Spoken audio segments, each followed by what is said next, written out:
Hello, everyone, and welcome to this Edutopia session. Tonight, we're going to be talking about classroom management for new teachers.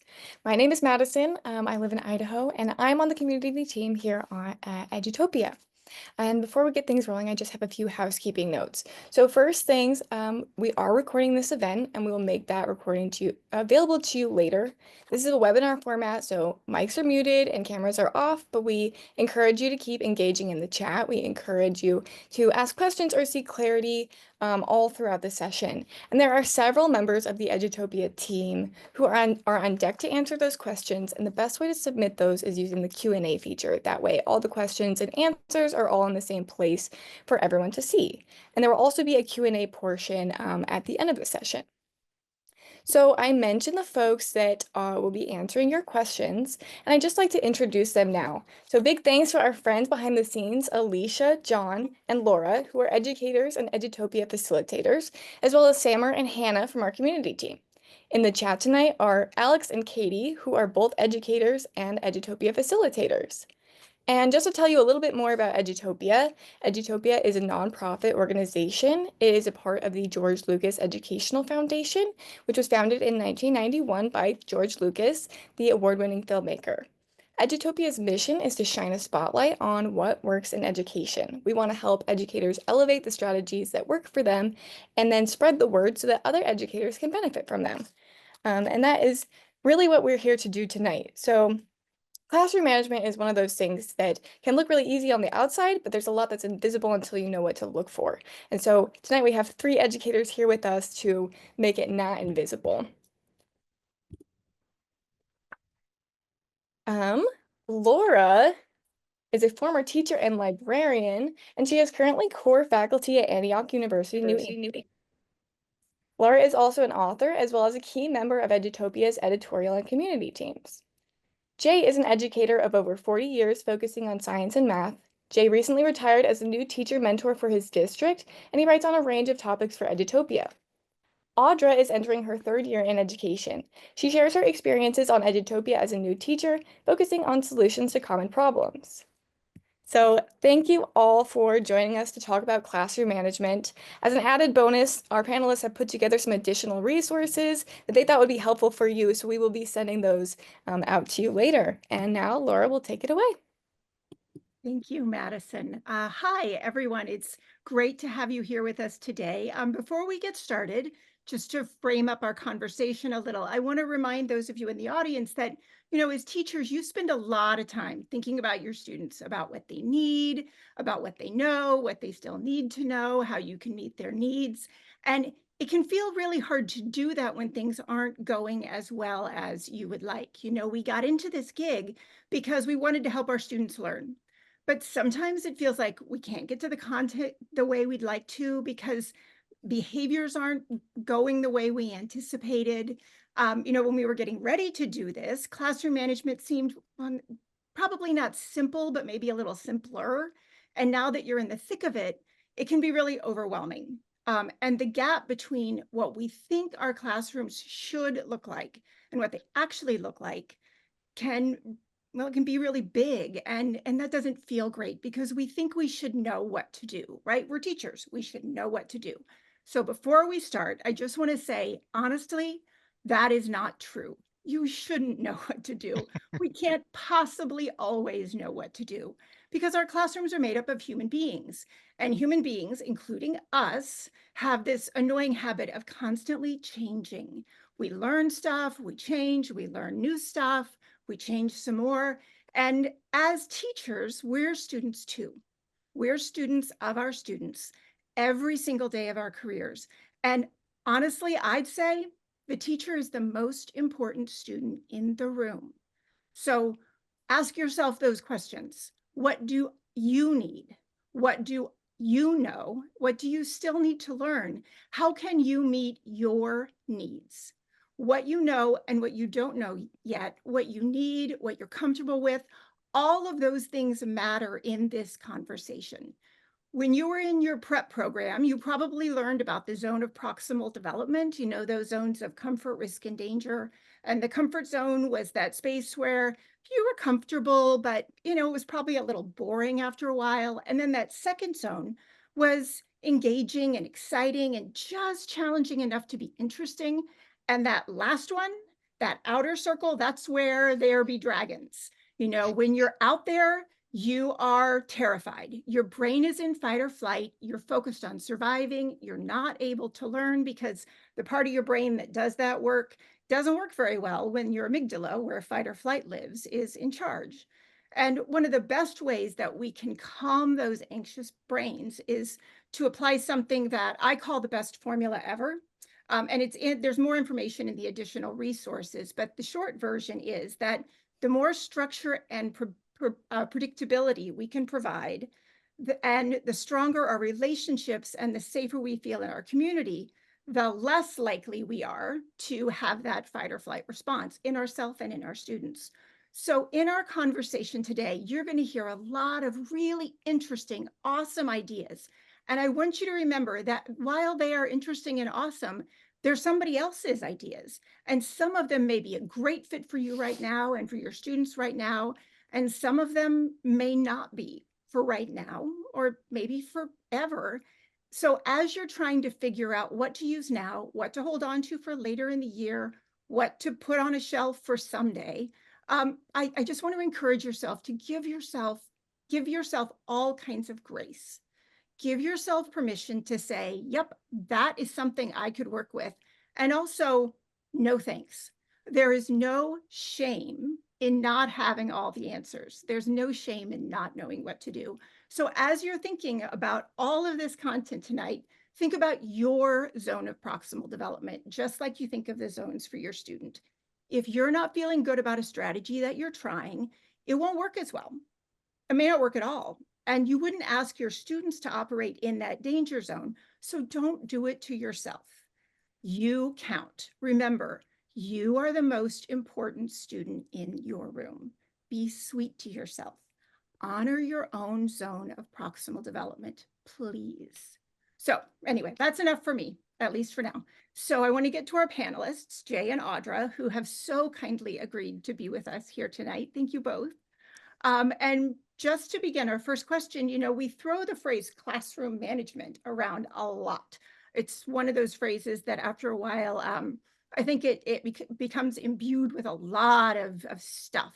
So when you think about it, what does it mean for you? And how has that meaning changed for you from when you first started to today? I'll go first as a new teacher, so this might be a little relatable. I first thought when I entered the classroom that I could control everyone and that all I needed was to be the best teacher in the world and my kids would behave.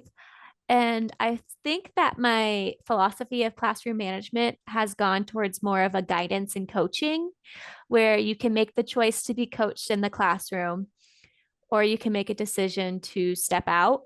And I think by accepting kids at that zone of proximal development with their needs, I can better guide them. And I feel less frustration because I know I can't control them. And so if they aren't responding or shutting down, they're making their own choices as well.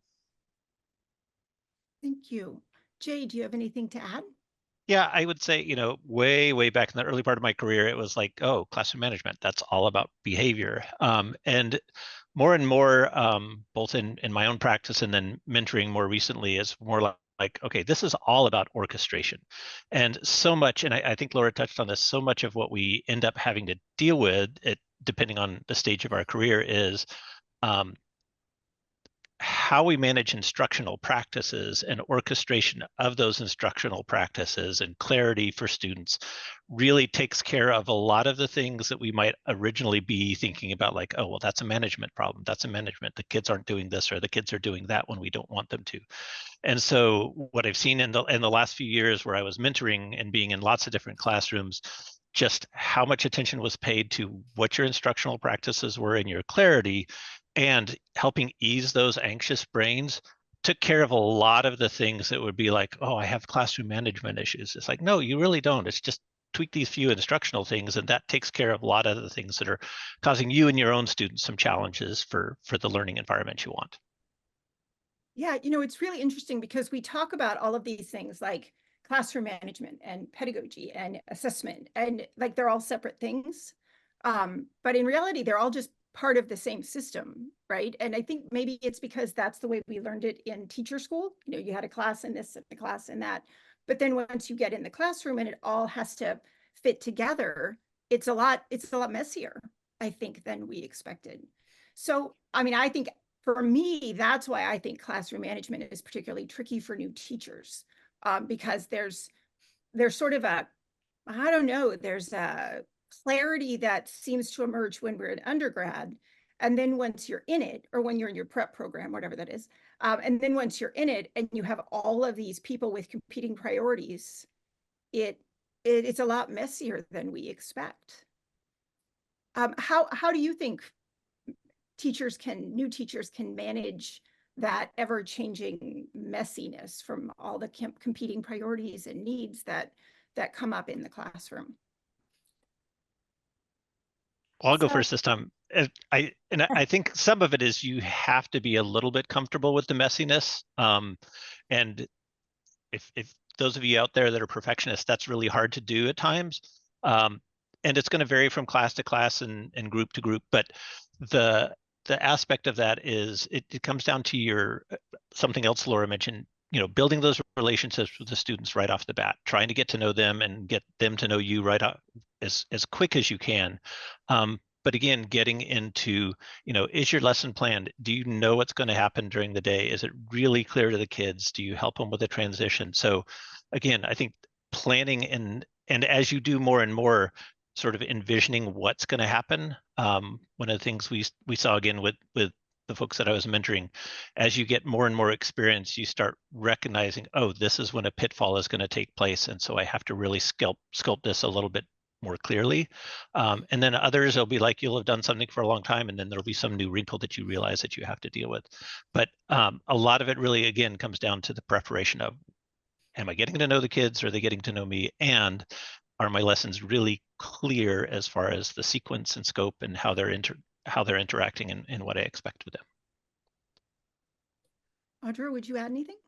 um, I think Jay said it really well. I think one thing I always ask myself when I approach students and they just seem to be, I call them bananas. That seems like a non-judgmental way to call behavior, is, just have realistic expectations for every student. If you have a student who's coming from a dysfunctional household, maybe your first goal isn't getting them to be at 80% mastery, but first to be comfortable with the expectations and behaviors in the classroom. And I think when you understand what's realistic for every student, you can feel more accomplished throughout your day. And I think also, while I say that, I'm nervous too, because you don't want to stop holding them to high expectations, because that's not fair. I guess mercy is the word that comes to mind.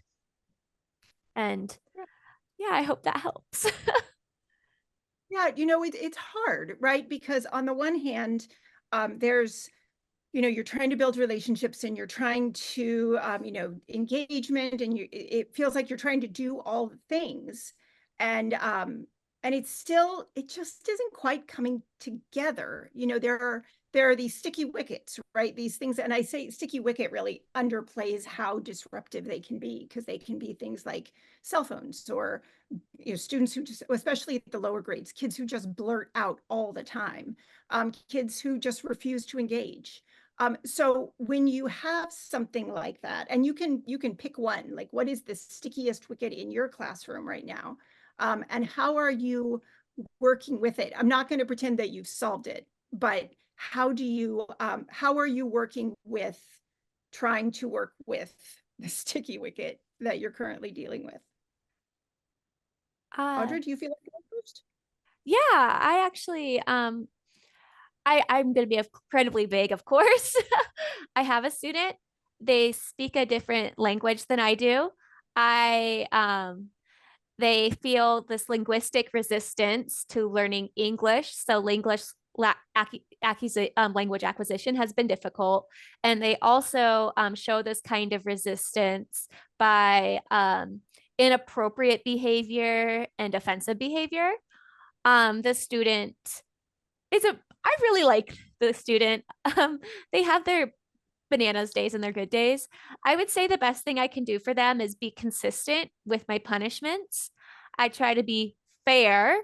Um, in some senses, there is a language barrier, but in other senses, we can expect a universal, we shouldn't throw things. So holding them fair to that standard, and then also allowing the other students in the room to feel safe. So that might be asking the other student to leave the classroom and talk with admin.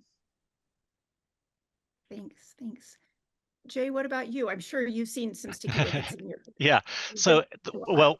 well, one thing I'd add on to Audra's is just that aspect of being consistent. And one of the things in dealing with any particular student, all the rest of the students are aware and are watching as well. So if you're completely inconsistent from student to student, then that becomes the tone of your classroom. So that consistency, and actually that was one of the things. So before the session, I reached out to some of the folks I had mentored the last few years and asked, what advice would you give? What were some of the most important things? And consistency was certainly one of those. Another one that I think ties into sometimes these unexpected sticky wickets or things that would pop up in one class that you're going to see later in the day in another class is that aspect of modeling, where you can say, all right, here's what happens sometimes. Let's model how it should go. And so that's another piece that some of my folks mentioned was just, don't assume anything. Don't assume that they know what they should do or what should happen in a given situation. And then a lot of times as a new teacher, you have the opportunity, or a veteran teacher, you have the opportunity to head that off by modeling okay, sometimes I know this happens when we do this. What do you think we should do instead? And then you're getting them thinking about it and being active listeners and engaged in it rather than waiting for you to tell them what they're going to do. And now they're thinking about what they should do and why they should do it that way and not some other way. Yeah. And there's definitely a way that when you can engage students in creating culture, solving problems together, then it becomes all of us against the problem, as opposed to student versus student, teacher versus student, student versus teacher. Because if we're all trying to work together to figure out how to solve the cell phone problem or I live in New England, so for us in the winter, it's like so many snow boots, so many snowy mittens. How are we going to deal with all of this snow that's inside our classroom? But if we're all engaged in solving that problem together, then that's different. There's also, I think, a way that this requires, it isn't binary. It isn't like, well, you build a relationship on day one and day two, everybody's solving problems together, right? It's like you have to get to know each other and you have to build trust and you have to first learn how to cooperate, which is really just agreeing to not get in each other's way and then to collaborate. And that takes time and it takes real work. And it, especially I think kids who don't necessarily trust the school, haven't had great experiences in classrooms, who don't feel like school is really for them. There's this sense of, okay, we're going to hit this wall over and over again with this, whatever the sticky wicket is. And I'm not going to change my expectations for us as a class, and I'm not going to stop addressing it. And yeah, we may be talking about this on the first and last day of school, but I think that this is important enough that it matters. And with each of those repetitions, I think we build some credibility.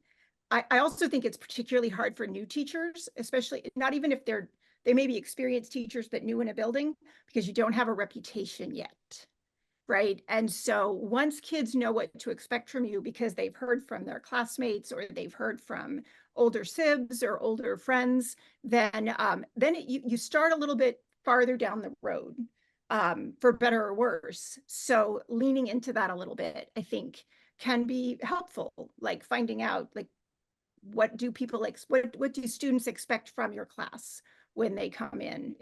I always thought that was really enlightening when I taught high school, because yeah, their perception of my class and my perception were also often very different. So when we're talking about, perceptions of classes and what it is that new teachers particularly, but any teachers are doing when it comes to classroom management, we have very different contexts, right? I'm sure even in our webinar tonight, we have folks who teach in classrooms that have 40 kids to a class, or some that have 3 kids to a class. We have kids who are, classrooms where kids are very transient, so you see a kid for a year and never again, or you see them at the beginning of the year and the end of the year. Teachers who are very rural, very urban, in between, single grade versus multi-age. I'm sure we have the full spectrum. So when you think about, I'll talk specifically about just this one scenario, the difference between a really small or a really big classroom. So if you've got you got way more kids than fit in your room. Let's start with that one. How do you approach classroom management when you are so, for lack of a better word, outnumbered by the kiddos in your space? How do you start with that? What do you do with that when you just have too many students? Because I know that's something I've heard our community talk about a lot. I'll start. I'll try to think of some hands-on tips. Immediately, you try to set, I know this is not trying to be cynical. You immediately let them know that you are going to follow through with what you say you're going to follow through at. That doesn't mean you have to be hurtful or scare the kids. It's just if it means that, you know, you have to go to the hallway and talk to me if you do something inappropriate, whatever discipline strategy you've met, you've got to follow through. And it'll be hard the first week, but after the kids get used to the routine and structure, that's when maybe you can start being a little bit more flexible if you feel like that's needed. And then another thing with a big class is finding a way to channel that social energy. The more people you're around, the more you want to talk.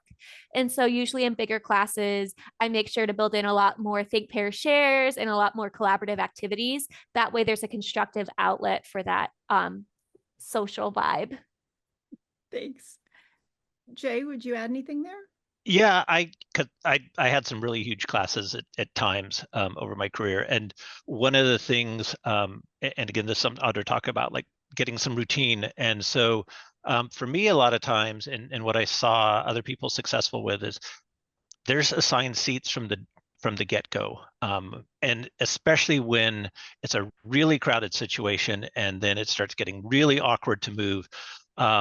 Both like where kids are and how the furniture is set up has an opportunity to really dampen the problems that happen when you have people just trying to crowd into spaces. And then as far as getting them working together, one of the things, rather than, okay, I've got a class of 40 students, it's like I've got a class of 10 groups of 4. And so now we're going to work with 10 groups of 4 instead of 40 individuals. And I would try to be pretty strategic about how I would set up those groups right off the bat. And then it's kind of matter of fact. It's like, nope, this is how we start off, and we'll change that around at some point. And what they're doing as they come into class too. So this is one of the things I see both with veteran teachers, but especially with lots of new teachers, not having a way that you start class. And so it's a trickle in, people are doing all kinds of things. And it's like, most of my experience was high school or some middle school. And it's like, okay, you're coming in from 10 different classes, doing 10 different things, and we all need to get you ready for this. So one of the suggestions that big class or small class is like, all right, here's how you come in, here's where you go, here's what you do to start, and then we're all rolling. Yeah, that predictability, especially middle and high school kids will complain about it. That they'll make you feel like you're not a cool teacher, because I think for beginning teachers especially, you want the kids to like you. And that's hard. Like I remember those days being like, well, I want them, but I also want to but in reality, that structure allows the amygdala to relax a little. One of the things, there's this interesting study, and I would love to find the citation if I could ever put my hands on it again, about when they have fences on playgrounds, kids play all the way to the fence. If there's no boundary on the playground, kids play in the middle. So when you think about that in terms of, and when they're all crowded together in the middle, you're more likely to have issues, right? There's more likely to be problems. So by providing those boundaries, those social boundaries, this is where you sit. I will assign your seat We may change it up later, but for right now, this is how it is. Then kids don't have to figure out like, well, if I sit there, is she going to say I can't sit there? Is somebody, am I, that's who do I sit with? Is this going to be safe? Are people saving seats? And if it changes from day to day, then it's even worse. So yeah, having those assigned seats, even though they'll complain about it, they complain about a lot of things that are good for them. And I think it's really important to reinforce, especially for new, younger teachers, it's okay for them to complain about some stuff. If you're doing it for a reason that is to keep them safe and to keep the classroom, to be a really good, safe place for them. I want to go back to the sticky wicket thing again, because we have a question actually from the folks in the audience. How do you choose which sticky wicket to focus on when there's more than one? We have the normal blurting out inappropriate noises, chewing paper and erasers and spitting it at others, as well as kicking and hitting. When the more serious hands-on behaviors, activities are addressed, then the other behaviors explode. So how do you juggle that? How do you manage all of that? How do you decide what to put first or triage? Jay, Yeah. is it okay if I go first? Mhm. So I actually just had a situation like that today.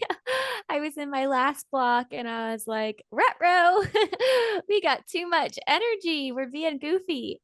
And I had multiple students who were hyping each other up.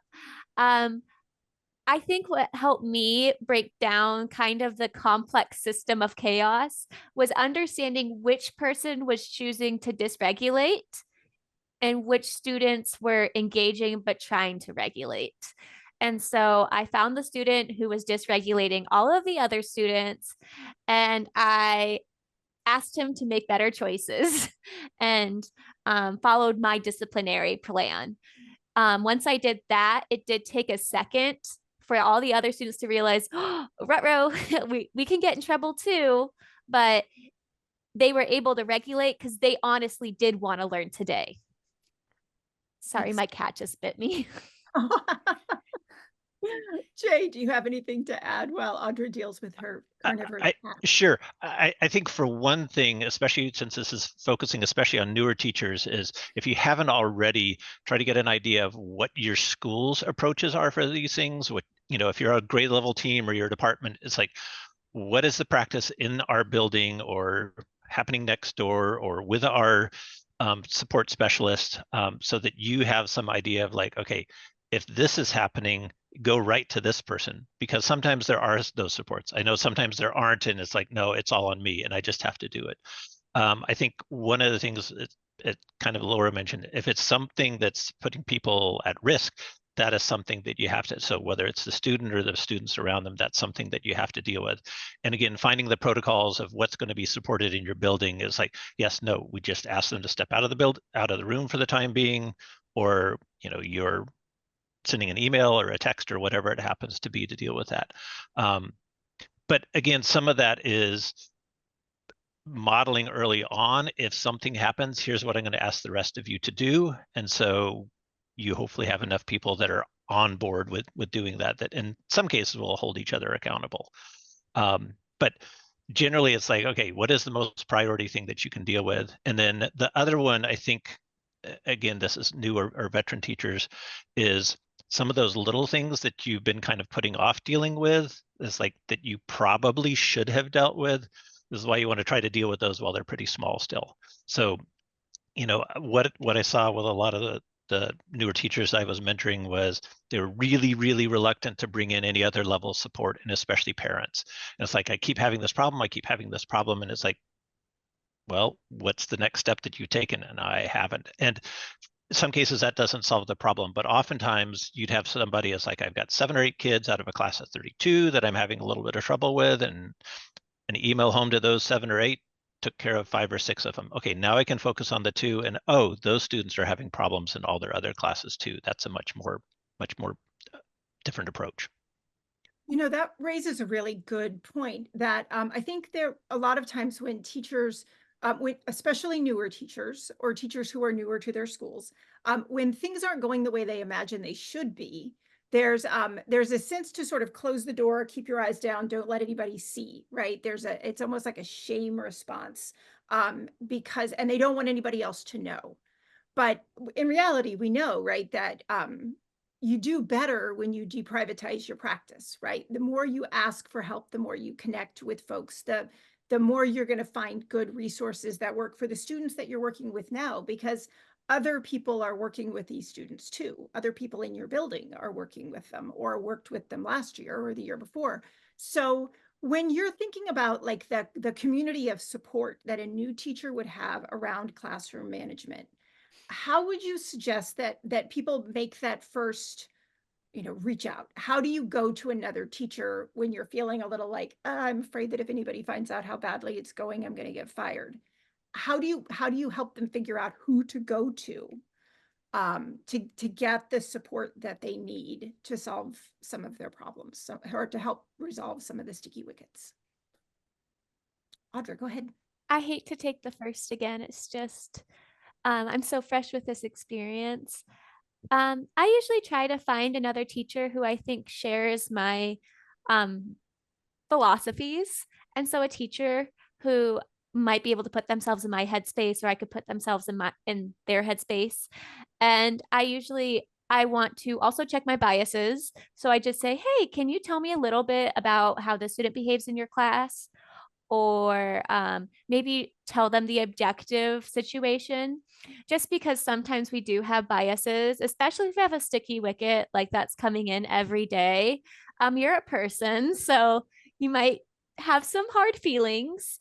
But being able to then establish whether or not it is kind of a situation where maybe you need to check yourself, and then going back, and if you do need to address student behavior, hopefully I aim for that teacher who's like you to have a little bit more experience, or just share a time where they did that as well. Just letting them know that you're just willing to be coached. Yeah. Yeah, and I appreciate you mentioning the implicit bias piece, because there is this, everybody comes into school with an internal idea of what makes a good student, what makes a good teacher, what makes a good family, and that's totally informed by how we grew up. It's all based on our own experiences, and if we don't take some time to unpack that, like, well, why do I think a good family is this, or a good student is this? And what are the other ways that a family, a student, a school can be good? It can help you sort of surface some places that maybe you're having responses you don't really mean to be having, but it's a cultural difference. It's something that you've never had the opportunity to explore. So that's always a good idea. So thank you for mentioning that, Audra. Jay, what would you add? So I reinforce one of the things that Audra mentioned. If you haven't already, as newer teachers in the building, go find your marigolds. So if you aren't familiar with the marigold concept, Cult of Pedagogy, find the marigold article, read that. It'll totally make sense. But there's way more people out there that are veteran teachers that are really willing to help because they know what you've been through. And I have a lot of people, I don't want to be a bother with them. I don't want to, add any additional. A lot of them are willing to help. And you'll quickly find out those that aren't. It's like, basically, you'll get the body language of don't bother me, go figure it out on your own. But one of the things, there's just so many different things that can be going on with your students, that reaching out to the collection of teachers, especially early on, I'm seeing this. Are any others of you seeing this? Or how is so-and-so in your classroom? And what you might find is like, oh, it's only this class because they have a bad experience of that particular subject, or they've been told forever that they're not good in math, and so they're never going to be good in your class. Or it might be something where it's like, oh, well, this person's medicine doesn't really kick in until second period, and so you just kind of have to tough through it on first period.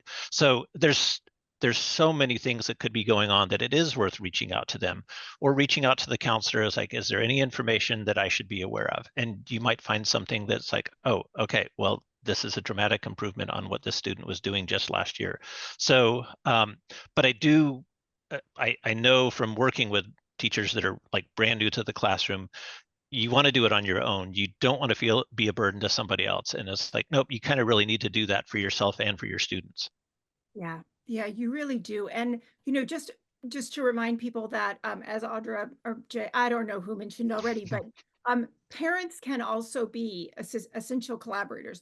And I don't mean parents, I mean home grown-ups. So whoever are the grown-ups that this person goes home to at night, that is that those people, most of the time, 99.9% of the time, they want those kids to do well.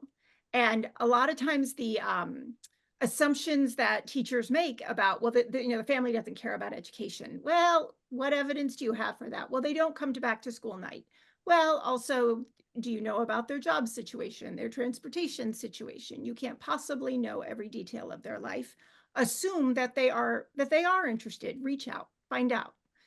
Don't assume, because from my own experience as a beginning educator, when I assumed that most of the students in my class had families that weren't engaged, the first time I made a phone call home, and the kid came in the next day and was a very, very different young man, I thought, oh, wow, I am so wrong about so many things. I mean, I knew I was already wrong about a lot, but that was a big wake up call for me, back in the dark ages.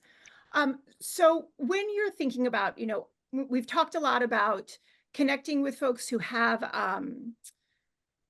previous experience with the kid, or who've taught them before, or the counselor. What about kids? And this is actually a question that's coming from the group.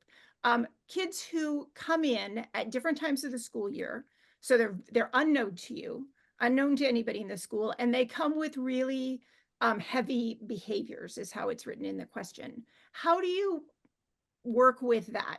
New kid, unknown family, unknown kid, lots of stuff that the kid is bringing in with them in terms of behaviors. How do you manage that?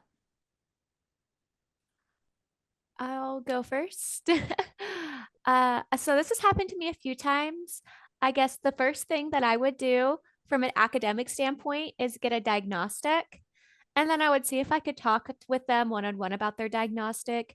This would help with me understanding them as a person, understanding a little bit of their personalities, and then seeing how truthful that diagnostic was, or if they just didn't feel like taking a test that day. And after I do that, if I found that they had behavioral issues, I might reach out to some of my resources in my school. For an example, that would be our guidance counselor, because somebody said this in the chat. They said, not problem children, children with problems. And I would also try to be mindful about trauma-informed care in the classroom when I interact with them, just until I know a little bit more. Well, I'll always be trauma-informed care, but just be a little bit more sensitive but stay fair and consistent with the boundaries though, because if you let it slip first time, good luck getting it second and third time. Jay, what would you add? I would say some of the same thing, as far as trying to get information from the counselors and reaching out to home to try to find out, okay, what worked with this person at the previous school. And in some cases you can actually, like, oh, well, so and so at such and such a place, and you can just email them and find out, okay, I've had this person, what's worked. The other is, again, building that community in your classroom and knowing which of your students, not burdening a student with, like, okay, I really need you to keep an eye on this person, but having students that they are natural helpers, and yep, they're perfectly happy to incorporate somebody and try to support them as well. And especially if it's a student that's got behavior problems or challenges in a new setting, those are just going to be exacerbated. So sometimes that's one of the pieces that can help. Yeah. So we're almost out of time, but I have two more questions that I'm going to try to squeeze in before we're done. The first is, you've mentioned disciplinary plans a couple of times, and there've been a couple of questions I've noticed about what do you mean by disciplinary plan? What's effective in a what does that mean? So I have it in, I think, one of my articles about my second year. And I have a school discipline plan. So it's basically outlines what the school expects me to enforce. And then I have my own personal discipline plan. My school does not control how we discipline the classroom, it's up to us. And I do have a written out plan. So it's like, first offense, verbal warning. Second offense, go talk to the hallway. Third offense, go to the office. This is something my admin supports. But when you create, it's effective because that's how my school operates. and it's something I consistently use. However, when you're creating a discipline plan, I would really recommend talking to your admin or your counselor, whoever handles its disciplinary actions, to make sure it's suitable for your class, for your school's culture. Yeah, that's great. Thank you. Jay, what would you add? Yeah, I'd say knowing what your supports are going to be, and you can again get that from admin, you can get that from colleagues. It's like these are the typical steps that we take in this school or in this department or whatever it happens to be. And then the other part, again, it comes back to being clear, providing clarity and reinforcing. So, it's not just the first day of class that we're going to go over these things. We're going to just do some reminders, especially if things start ebbing back to like, okay, this is kind of drifting about some of the challenges that we have to do. The other thing, and I think this was in one of Audra's articles, and I've seen in others, where sometimes it's like if you're not prepared for what's going to happen or you just don't know how you want to handle it, having some scripts that you've written in advance so you're not trying to think right off, the cuff, how you're going to say something to redirect something, especially, it's like, that may be okay at home or wherever, it's just not appropriate in this classroom. So some pat phrases that you can use that sort of reset the tone. Do you have some examples? I'm sure people are going to say, oh, that's interesting. What are some examples? Well, I'm a little out of practice, so trying to think of something on the spot. Oh, no, that's okay. Yeah, I'm a little stuck. If I can come up with something, I'll bring it back. Well, I'll share one that I used in the library when I was working with my younger library kids. When they would come in and, some days they would come in and they'd be dragging. They were really tired. Some days they'd come in and it was just like, it was a bag of kittens. Like they were just so much energy we would talk about silly bodies. What are these silly bodies doing? These silly bodies are all over the place. How can we calm down our silly bodies? And then we'd start at the top. So silly bodies, what can we do? Put your hands on your head to calm your silly hands down, and then on your shoulders. And so it was like a routine that I would use just to manage the younger kids when they were having those, they were like zoomies. Like if you've had a dog that's had the zoomies, it was like that. And so that was and I used it over and over and over again, to the point that I only had to say the phrase silly bodies and the kids would immediately sort of come back into themselves a little, which was really helpful after a little while. So that's an example. Maybe it'll trigger some for you as well. Let's see. Well, we are literally we're just about done. So okay, I'm going to actually try to squeeze one more in. If you're, and Jay, this is a little more for you, I think, just because it's older kid oriented. When you have, especially senior level kids, like juniors and seniors, even younger high school kids, sometimes they come in and they just want to get the credit and get out. They don't want to engage. You come up with cool projects, cool things you want to do, and they're too cool for it, or if maybe it feels too risky, like it's in their zone of danger. So that's a little different. But sometimes they just want to get the credit and they don't want to get an A. They just need a C or a D to get out the door, and that's all they're going to get. And they're not necessarily participatory, engaged. And sometimes that along with that, you get some behaviors. So how do you advise your teachers, your high school teachers, to deal with those situations? So to some extent, you do have to meet those kids where they are. And in some cases, it's finding out a little more about what their path is that got them there. Especially in a traditional high school setting, we have a lot of schools. Our schools are really a lot of college prep and not so many other things. And it's like, this isn't for me. I'm not going to use it as we go on. And yes, you can talk about like these skills will pay off and all these other things, but one of the other pieces in there, and I think this ties into lots of other things, and I know we've talked about this in some of our meetings, is finding opportunities for student choice about what they can do with some of these tasks that you're looking for.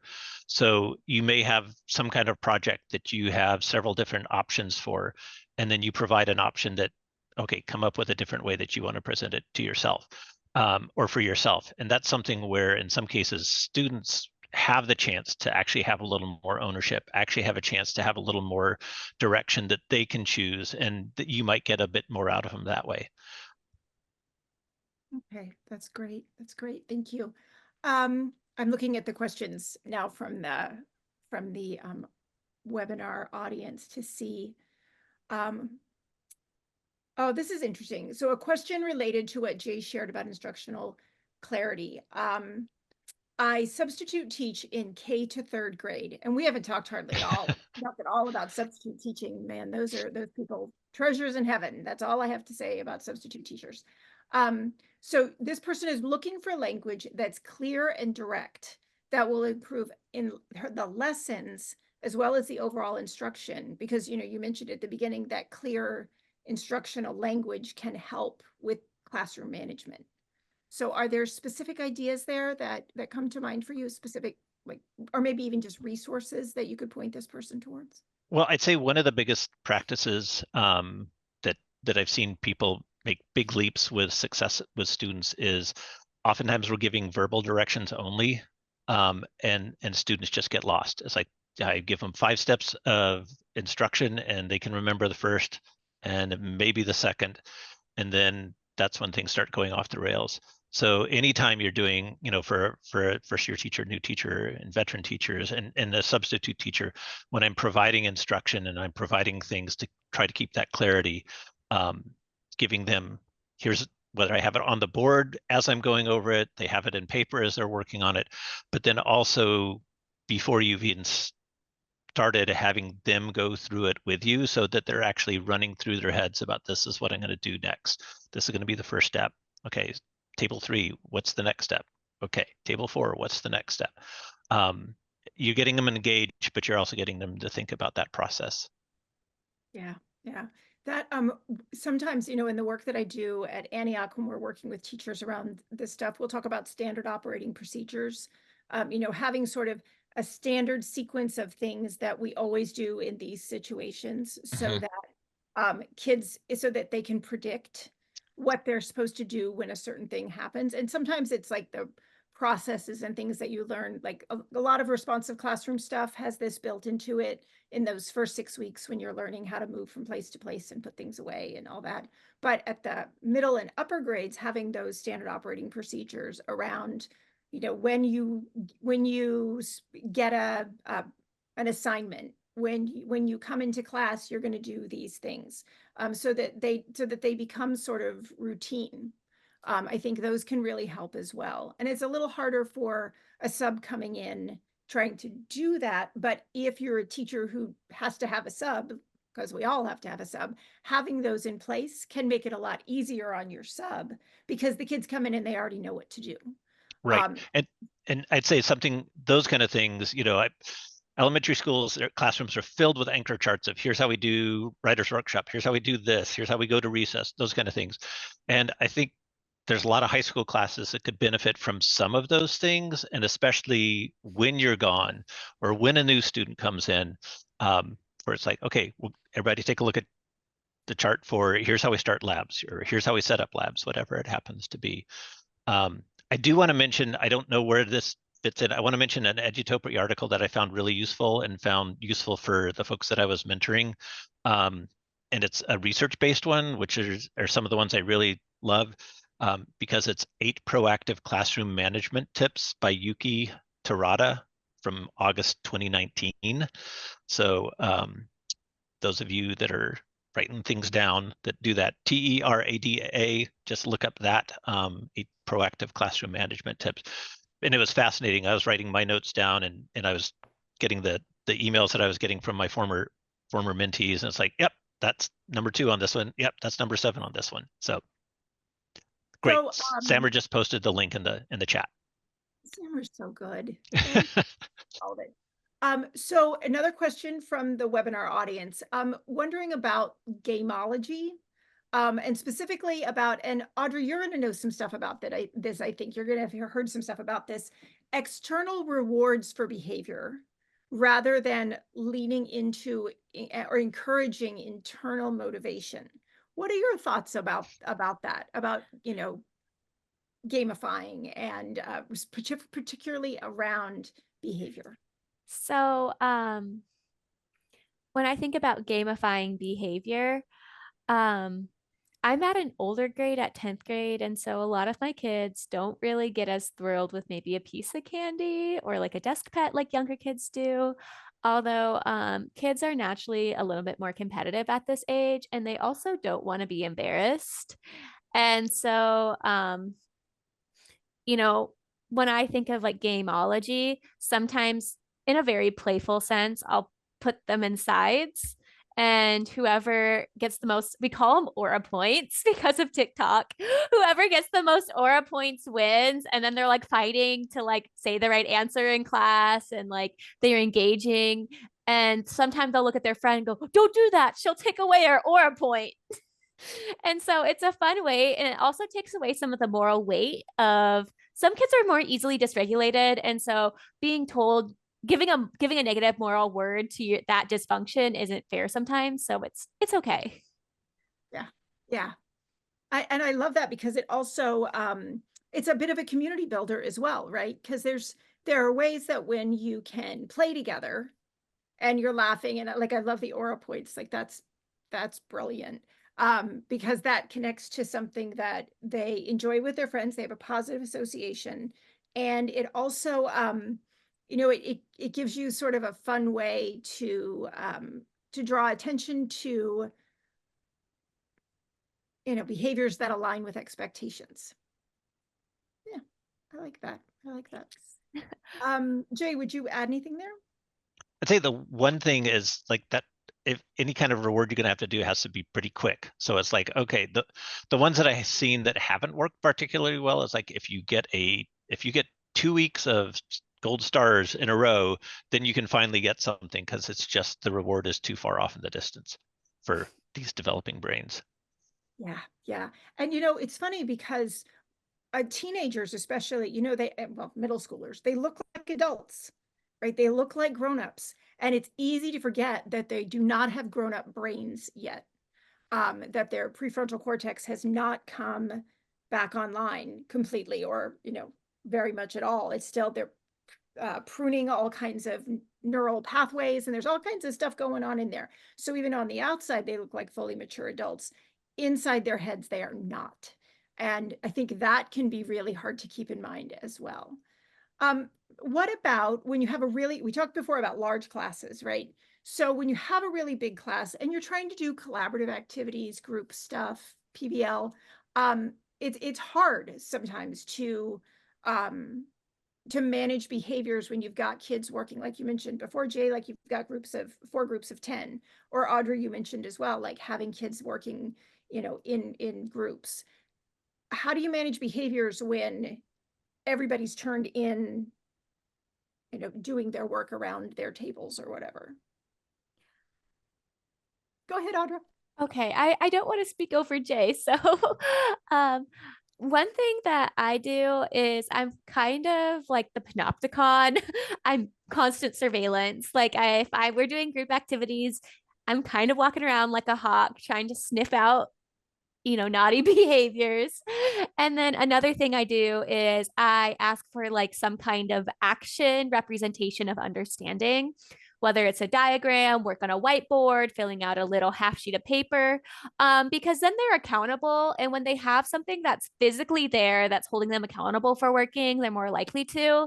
And then when you see a student who's not engaging, then you can bring in your discipline. I saw somebody call it like a discipline matrix. You can bring in that discipline plan or matrix and try to level with them or proceed with a disciplinary action. That's awesome. That's awesome.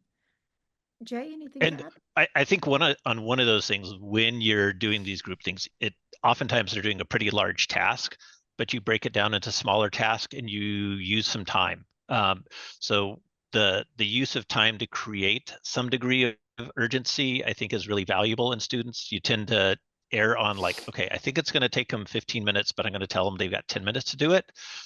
So that, okay, you guys are really working hard and it looks like, what do we need? 2-3 minutes, and you get a little more ownership on those as opposed to, okay, I'm going to give you 15 minutes. All right, you're all done in 8 minutes. Okay, now we're going to do this. It's like, but you told us we had 15 minutes. So those kind of things where you create some sense of urgency. And like Audra said, you can do a quick check. It's like, all right, let's see, just number of fingers, how much more time do we need? Or you're getting ready to move on to step 2. Step 2 is a little bit more complex. Where is everybody on step 2? And let's get the thumbs, as far as how confident you are going. Now I can prioritize which groups I really need to get to. And I'd say that's one thing, however you do it in your classroom, especially, again, newer teachers, however you do it in your classroom, you find a way to lots of different ways that are listed out there. And this again ties into management, because if kids are lost, they're not working, then they start doing behaviors you don't really want them to do with this particular task. But that way you can also prioritize, rather than going in proximity. It's like, okay, these first 3 tables that I would normally walk to actually know what they're doing. I'm just going to waste time. I need to get to that table in the back corner because they're the ones that are kind of stumped. Or you do the quick check and it's like, okay, all but one table knows what they need to do. I only need to go to this one table. Or oftentimes like, okay, nobody knows what they need to do. I need to just kind of reset this with everybody. Yeah. So. Yeah, and that's a whole, I feel like managing collaborative work is like a whole other webinar. So you have 30 seconds each. If you had one piece of advice around classroom management to give to a teacher, and you only had 30 seconds to do it because that's what you've got, what would it be? And Audra, I want you to go first. Oh man, I was thinking about that as you were saying it. I would say consistency, equitable, like be equitable, and bring humor into it. Make it more lighthearted when it's appropriate. Great, thank you. That was actually less than 30 seconds. Oh, you.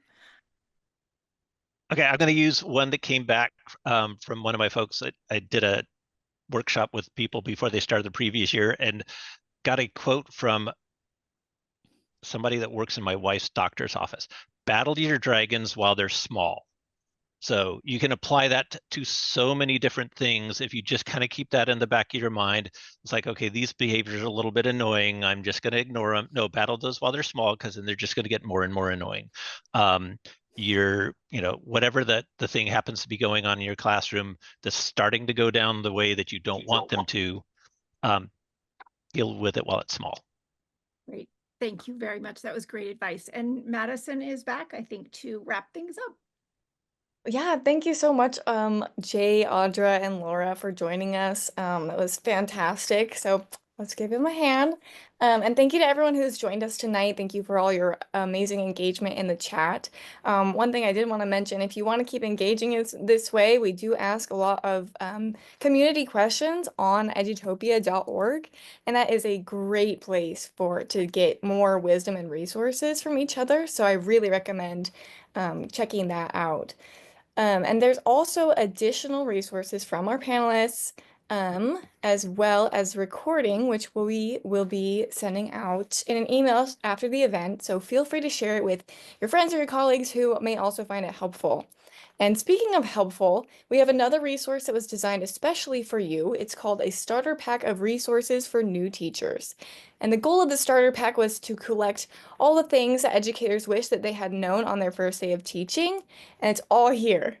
So there is advice from new teachers to new teachers from longtime teachers. There are resources for classroom design, building community, assessment tech, working with families, professional learning, all the things. So not to be overwhelming, you don't have to go read them all right now, but it's a great page to go bookmark and then come back to when you need some new ideas or some advice.